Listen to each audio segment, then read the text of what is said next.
예, 마음이 아픕니다. 말씀과 순명 기도회에 참석하시는 목사님들, 그래도 기대했던 분들이 있었는데, 왜 그런지 특별히 어떤 목사님은 이렇게 좀 마음이 더 많이 안타깝습니다. 판단하지 않기 원합니다. 중보하기 원합니다. 내가 거기 있었다 말할 수 없는 탄식으로 그를 위해 기도했다. 내가 그와 함께 있었다. 내가 그와 함께 있었다. 잘하지 않아도 훌륭하지 않아도 그가 할 수 있는 것을 감당하기 원했다. 그러나 그는 내가 주는 마음을 받기보다 자신의 생각을 더 의지하였다. 자신의 생각대로 말하였고 거기에 마음을 두었다. 울지 마라, 괜찮다. 하지 마라, 나쁘다. 서 있으라, 서 있으라, 깨어 있으라. 말씀으로 깨어 있으라. 말씀으로 자신을 돌아보라.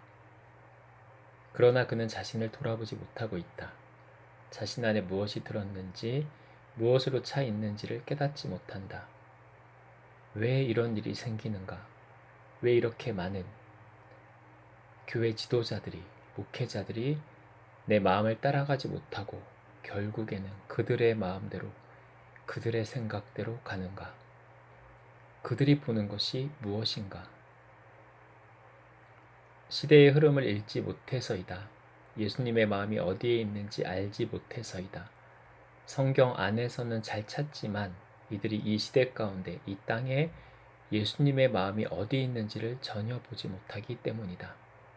흐름을 읽지 못하고 내 마음을 따르지 못하면 내 마음이 어디에 있는지 분별하지 못하면 결국은 나의 종이 아니며 사단의 종노릇할 뿐이다. 결국은 복음을 알지 못하는 것이고 내가 너희에게 주고자 한 그 천국 복음을 누리지 못할 것이다. 어디에 있느냐? 그가 너희보다는 더 나으나 나의 종이 아니라.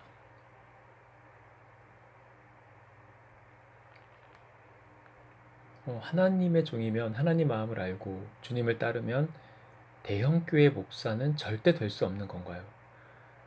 지금 이렇게 모여서 좀 유사한 생각을 갖고 문제의식을 갖고 이제 기도하시는 이 분들 상황들을 보면서 자연스럽게 그런 생각을 하게 됩니다. 주로도 어느 정도 규모가 있는 교회 목사님들인데 그러니까 구조적인 그 모습 자체가 성경적이지 않은 것 같기도 하고 그런 대형화가 가능할까? 주님 마음과 합하지 않은 것 같은데 그러나 그 자체로 판단하기는 싫고 그렇게 결론 내리고 싶진 않습니다. 그런데 이제 그럼에도 정말 하나님과 동행하는 사람이라면 대형 교회 목사의 자리에 있는 것은 불가능한가 싶습니다. 요즘 같아서는 더 그런 생각을 하게 됩니다. 주님께 묻습니다. 하나님 사랑하는 목회자라면 그런 목자라면 대형 교회 목사는 절대로 될 수 없는 건가요? 왜 그 생각을 하지 못할까? 교회가 커질수록 탐욕도 커지고 자기의가 풍선처럼 부풀어 올라 누룩과 같이 번진다는 것을 그리고 돌이킬 수 없음을 그 자리에서 내려오기 힘든 것을 알았을 때 이미 늦은 것이다. 그래서 세습의 문제도 나오는 것이 아니냐. 자기가 내려놓을 수 없으니 세습하는 것이 아니냐. 내리지 않았다는 증거이다. 떠나지 못하겠다는 뜻이다. 놓지 않겠다는 것이다. 영적인 이유, 이것을 내세우고 있으나 이것이 육적인 이유라. 놓지 못하는 것, 떠나보내지 못하는 것, 움켜쥐고 싶은 것, 온갖 좋은 말로 영적인 이유로 포장하여도 틀림없는 욕심이고 교만이다. 내가 아니면 안 된다는 교만, 내려놓기 아쉬운, 아까운 욕심, 이것이 세습의 이유다. 교회가 커지면 그들의 조직과 프로그램, 이것으로 마음을 붙잡지 않겠느냐. 아버지 사랑과 복음의 능력으로 그들을 세우고 그들을 부르고 붙잡는 것이 아니라 그저 그들을 붙들어 놓는 것이 아니냐. 제 질문은 절대 될 수 없습니까? 라는 질문이에요. 제 질문을 주님이 이해하셨죠? 그러니까 대부분 그렇다는 것은 다들 알죠.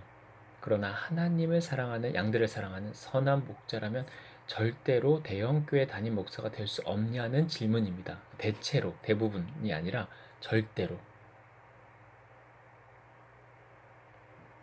못 버틸 것이다. 그 자리에 있는다 할지라도 오래 버티지 못할 것이다. 오래 버티는 자는 무시하는 것이고, 그것을 감당하고 그 자리를 지키는 자는 이 세상을 따르는 자다. 세상의 법칙을 따르는 자다. 나를 따르는 자라면 오래 있을 자리가 아님을 알게 될 것이다. 하나님 마음이 어디에 있는지 구하는 자에게는 그것이 깨달아질 것이다. 왜요? 대형교회 얼마나 좋습니까? 성경 공부도 잘 하고 훌륭한 목사님의 설교를 많이들 다들 들을 수 있고, 관리도 잘하고 조직도 잘 되어 있고, 빈틈없이 잘하고 프로그램도 좋고 많고, 온갖 세미나에 제 경우 개척교회만 오래 다녀봤고 작은 교회 다녀봤는데 맨날 분열에 싸움에 탈도 많고 말도 많고 공급은 별로 없는데 봉사할 것은 많고 그렇습니다. 그런데 대형교회가 하는 일이 얼마나 많습니까? 어떤 누리 교회를 봐도 저도 많은 혜택을 봤어요. 외국에서 오는 유명한 분들 강의도 듣고 식사도 밥도 잘 나오고 공짜로. 대형교회 아니면 할 수가 있습니까? 좋은 봉사 많이 하는데 왜 아니라는 겁니까? 질문을 바꿀까요? 하나님의 교회는 절대로 대형 교회가 될 수 없나요? 그건 하나님 관점에서 전혀 중요하지 않습니다. 우리 한 사람 한 사람이 다 교회이고 다 자녀이기에 어리석은 질문과 같습니다. 교회의 개념에 대해서 문제가 있는 것 같습니다. 이 질문에 가치가 없다고 하시는 것 같기도 합니다. 왜 가치 없는 질문이라 생각하세요? 우리가 얼마나 많이들 논쟁도 하고 논의도 하고 그러는 질문인데요. 이거 가지고 진지하게 논의하는 사람들이 상당히 있습니다. 대기업처럼 그렇게 교회가 되어서는 안 된다. 이 세상의 어떤 자본주의 논리를 따르는 것이고 그거에 편승하는 것이고 부작용이 크다. 이러저러한 그럴듯한 이유로 그 존재 양식 자체를 반대하는 사람들이 있습니다. 중형까지는 괜찮지만 대형은 아니다라는. 만약에 이 질문이 가치가 없는 질문이면 주님이 그 설명을 해주세요. 저를 납득시켜 주세요. 하나님의 관심은 교회의 크기와 관계없이 우리 한 사람 한 사람에게 관심이 있으십니다. 우리는 너무 구조적인 문제, 이런 부분을 깊게 고민하고 생각합니다. 쉽게 판단할 문제가 아닙니다. 쉽게 단정 지을 문제도 아닙니다. 하나님은 본질적인 것, 그것에 관심이 있으십니다. 본질을 벗어났는지 아니면 그 안에 있는지. 하나님의 기준과 우리 기준이 다르기 때문에 교회가 크든 작든 문제가 되지 않습니다. 단, 큰 교회가 되기까지의 그 과정, 그리고 교회가 성장하여 대형 교회가 되기까지의 여러 가지 문제점들, 큰 교회가 섬기고 있는 여러 가지 귀한 사역들이 있는데 이런 큰 교회가 하고 있는 귀한 사역들, 행사, 이런 문제를 감안하고서도 대형 교회의 문제들이 있고 대형이 된 그 교회들 중 그 가운데 문제점들이 있습니다. 그렇다고 작은 교회에 문제가 없을까요? 작은 교회는 작은 교회 나름 문제가 있고 연약함이 있습니다. 물론 대형 교회가 할 수 없는 귀한 사역도 할 수 있습니다. 단정 짓기를 원치 않으십니다. 다만 본질에서 벗어났는가 아닌가 그 문제입니다. 하나님 마음 합하여 가는가 아니면 하나님 마음 관계없이 우리 의와 우리 욕심을 따라 교회를 세워가는가. 이것이 세상의 교회인가 하나님의 교회인가 이러한 문제입니다. 이것은 작은 교회든 중형 교회든 똑같은 문제를 안고 있습니다. 대형 교회가 드러나는 것은 대형 교회가 더 주목받기 때문이고 알려져 있기 때문에 그들의 말과 행동과 활동들이 더 눈에 들어오고 더 강하게 비춰지고 사회에 영향력을 끼치기 때문일 것입니다. 교회가 세워져 가고 성장하는 것은 귀합니다. 교회 크기가 커졌으니 대형 교회화 되지 않기 위해서 일부러 물러나거나 내려놓는 것 또한 무조건 그렇게 하는 것 또한 옳지는 않습니다. 하나님 뜻 안에서 맡겨진 사명을 감당하고 섬기는 것은 함부로 판단할 수 없기 때문입니다. 깨어 있으라. 항상 깨어 기도하라. 그렇지 않으면 너희가 서 있는 곳이 어디인지 분별할 수 없게 될 것이다. 내가 세상의 종노릇하는가 아니면 하나님의 아들로서 하나님 주신 권세로 다스리며 감당하는가? 하나님 앞에서 정직하게 자신을 돌아보고 점검하고 회개하고 그렇게 해야 합니다. 이 정직한 돌아봄 없이 대형교회 목회자가 될 수 없습니다. 정직함을 잃어버렸을 때 이미 그 교회가 금이가 있고 무너지기 시작한 것입니다.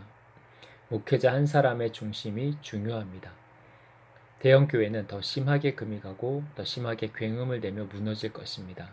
작은 교회는 작은 소리를 내며 작은 금이 가며 무너질 것입니다. 중형교회는 중간 정도의 소리와 금이 가며 무너질 것입니다. 그만큼 대형교회는 더 책임이 큽니다. 하나님 앞에서 더 두려워하여 분별하여 서야 합니다. 교만하거나 함부로 판단하거나 단정지어 말할 수 없습니다. 그만큼 더 책임이 무겁습니다. 책임을 질 줄 알아야 합니다. 전하진 않을 건데 전할 수도 없고 이렇게 목사님에게 전하실 말씀 있으십니까? 나를 보아라. 내가 어디 있는지, 무엇을 보고 있는지, 내가 무엇을 귀하게 여기는지, 내 마음이 어디에 있는지를 보아라. 무엇을 보느냐? 어차피 무너질 것이다. 금이가 있고 흔들리고 작은 흔들림에 와르르 무너질 것이다. 언제까지 발을 딛고 서 있을 것 같으냐?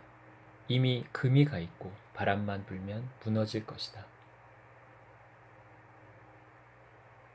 하나님이 무너뜨리시는 것은 다시 세우기 위함입니다.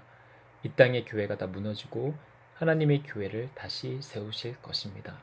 그 교회는 건물에 있지 않습니다. 하나님의 의도대로 그 마음을 따라 하나님을 향하여 마음을 열고 우리의 믿음, 마음 이것을 드리는 그들에게 한 사람 한 사람을 하나님의 거룩한 교회로 세워가실 것입니다. 건물에 있지 않습니다. 교인들의 수에 있지 않습니다. 규모에 있지 않습니다. 한 사람 한 사람을 거룩한 교회로 다시 세우시고 회복하실 것입니다. 그때 진짜 교회가 무엇인지 알게 될 것입니다. 보게 될 것입니다.